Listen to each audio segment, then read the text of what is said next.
বাঙালি মানেই কি খালি বাসন্তী পোলাও?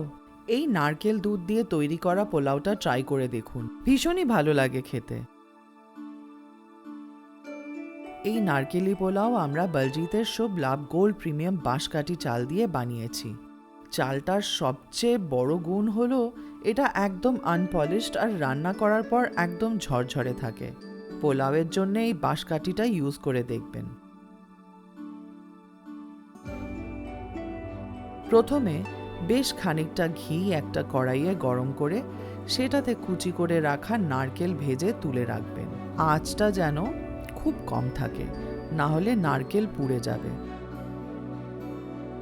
তারপর সেই ঘিতেই কাজু আর কিশমিশ আলাদা আলাদা করে হালকা করে ভেজে তুলে রাখবেন। কিশমিশ তাড়াতাড়ি পুড়ে যায়, তাই কাজু কিশমিশ আলাদা করে ভাজতে লাগে। পোলাও তো, তাই ঘিয়ের পরিমাণটাও একটু বেশি লাগে।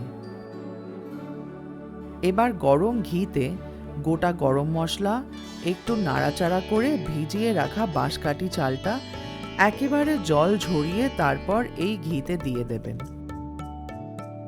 নুন, চিনি আর গরম মশলা গুঁড়ো দিয়ে চালটা ভালো করে ভাজতে হবে হালকা আঁচে।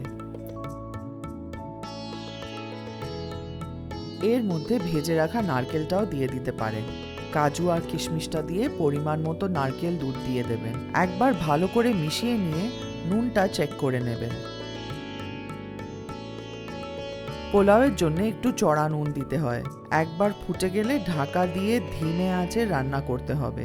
দুধটা শুকিয়ে গেলে ঢাকা খুলে দেখে নেবেন চালটা সেদ্ধ হয়েছে কিনা। চাল সেদ্ধ হয়ে গেলে চেরা কাঁচা লঙ্কা দিয়ে আবার ঢেকে রাখবেন, যাতে লঙ্কার গন্ধ ভালো করে পোলাওয়ে মিশিয়ে যায়। এইবার এই পোলাওটা সার্ভ করুন যে কোনো পছন্দের আমিষ বা নিরামিষ খাবারের সাথে।